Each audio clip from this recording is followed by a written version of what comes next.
ನಮಸ್ಕಾರ. ಉತ್ತರ ಕರ್ನಾಟಕ ನ್ಯೂಸ್ನ ಡಿಜಿಟಲ್ಗೆ ಸ್ವಾಗತ. ನಾನು ಹನುಮಂತ್ ದೇಶಮುಖ್. G7 ಶೃಂಗಸಭೆಯಲ್ಲಿ ಭಾಗವಹಿಸಲು ಕೆನಡಾಕ್ಕೆ ತೆರಳಿದಾಗ ಅಮೆರಿಕಕ್ಕೆ ಭೇಟಿ ನೀಡುವಂತೆ ಅಧ್ಯಕ್ಷ ಡೊನಾಲ್ಡ್ ಟ್ರಂಪ್ ನೀಡಿದ್ದ ಆಹ್ವಾನವನ್ನ ಪ್ರಧಾನಿ ನರೇಂದ್ರ ಮೋದಿ ತಿರಸ್ಕರಿಸಿದರು. ಇದೀಗ ಆ ಆಹ್ವಾನವನ್ನ ತಿರಸ್ಕರಿಸಿದ್ದು ಏಕೆ ಎನ್ನುವ ಕಾರಣವನ್ನು ಕೂಡ ಬಹಿರಂಗಪಡಿಸಿದ್ದಾರೆ.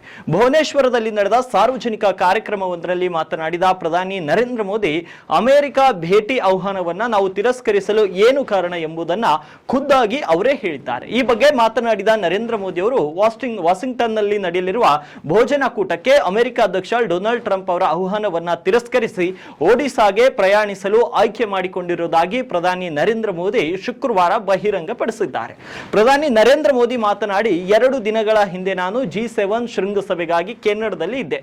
ನಾನು ಅಲ್ಲಿದ್ದಾಗ ಅಮೆರಿಕ ಅಧ್ಯಕ್ಷ ಟ್ರಂಪ್ ನನಗೆ ಕರೆ ಮಾಡಿ, ನೀವು ಕೆನಡಾದಲ್ಲಿರೋದ್ರಿಂದ ವಾಷಿಂಗ್ಟನ್ ಮೂಲಕ ಬನ್ನಿ, ಊಟ ಮಾಡಿ ಮಾತನಾಡೋಣ ಅಂತ ಹೇಳಿದ್ರು. ಅವರು ಬಹಳ ಒತ್ತಾಯದಿಂದ ಆಹ್ವಾನ ನೀಡಿದ್ರು. ಆಗ ನಾನು ಅಮೆರಿಕದ ಅಧ್ಯಕ್ಷರಿಗೆ ಆಹ್ವಾನಕ್ಕೆ ಧನ್ಯವಾದಗಳು ಅಂತ ಹೇಳಿದ್ದೆ. ಆದರೆ ಮಹಾಪ್ರಭುಗಳ ಭೂಮಿಗೆ ಅಂದ್ರೆ ಒಡಿಶಾಕ್ಕೆ ಹೋಗುವುದು ನನಗೆ ಬಹಳ ಮುಖ್ಯ ಅಂತ ಅವರ ಆಹ್ವಾನವನ್ನ ಗೌರವಯುತವಾಗಿ ತಿರಸ್ಕರಿಸಿದ್ದೆ ಅಂತ ಪೂರಿಯಲ್ಲಿರುವ ಜಗನ್ನಾಥ ದೇವಾಲಯವನ್ನ ಉಲ್ಲೇಖಿಸಿ ಮೋದಿ ಹೇಳಿದ್ರು. ಪೂರಿ ಮಹಾಪ್ರಭುಗಳ ಮೇಲಿನ ನಿಮ್ಮ ಪ್ರೀತಿ ಮತ್ತು ಭಕ್ತಿ ನನ್ನನ್ನ ಈ ಭೂಮಿಗೆ ಕರೆತಂದಿತ್ತು ಅಂತ ಪ್ರಧಾನಿ ನರೇಂದ್ರ ಮೋದಿ ನೆರೆದಿದ್ದ ಜನರನ್ನ ಉದ್ದೇಶಿಸಿ ಮಾತನಾಡಿದರು.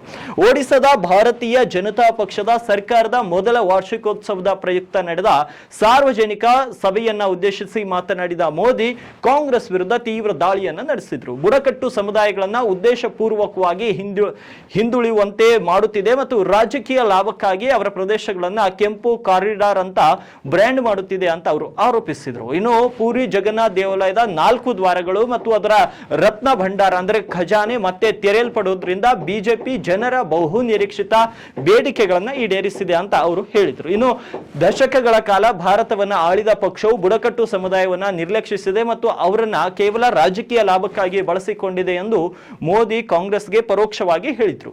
ಹಿಂದಿನ ಆಡಳಿತದ ಅವಧಿಯಲ್ಲಿ ಬುಡಕಟ್ಟು ಜನಾಂಗದ ಪ್ರಾಬಲ್ಯದ ಪ್ರದೇಶಗಳನ್ನ ಕಾಂಗ್ರೆಸ್ ಉದ್ದೇಶಪೂರ್ವಕವಾಗಿ ಹಿಂದುಳಿಯುವಂತೆ ಮಾಡಿದೆ ಅಂತ ಮೋದಿ ಆರೋಪಿಸಿದ್ದಾರೆ. ಹಾಗಾಗಿ ಮೋದಿ ಮತ್ತೆ ಟ್ರಂಪ್ ನಡುವೆ ಉತ್ತಮ ಸಂಬಂಧವಿದ್ರೂ ಕೂಡ ಅವತ್ತು ಕೆನಡಾದಿಂದ ವಾಷಿಂಗ್ಟನ್ಗೆ ಬರುವಂತೆ ಆಹ್ವಾನ ಇದ್ರೂ ಕೂಡ ಪೂರಿ ಜಗನ್ನಾಥ ಮಂದಿರ ಮತ್ತು ಪೂರಿ ಜಗನ್ನಾಥ್ ಅವರು ನನಗೆ ಈ ಒಡಿಶಾ ನೆಲಕ್ಕೆ ಕರೆಕೊಂಡಿದ್ದಾರೆ ಅಂತ ನರೇಂದ್ರ ಮೋದಿ ಹೇಳಿದ್ದಾರೆ. ಈಗ ಇವರ ಹೇಳಿಕೆ ಕೂಡ ಸಾಕಷ್ಟು ಚರ್ಚೆಗೆ ಗ್ರಾಸವಾಗಿದ್ದು, ನಿಮ್ಮ ಅಭಿಪ್ರಾಯ ಏನೇ ಇದ್ರೂ ಕಮೆಂಟ್ ಬಾಕ್ಸ್ ನಲ್ಲಿ ಕಮೆಂಟ್ ಮಾಡಿ ತಿಳಿಸಿ.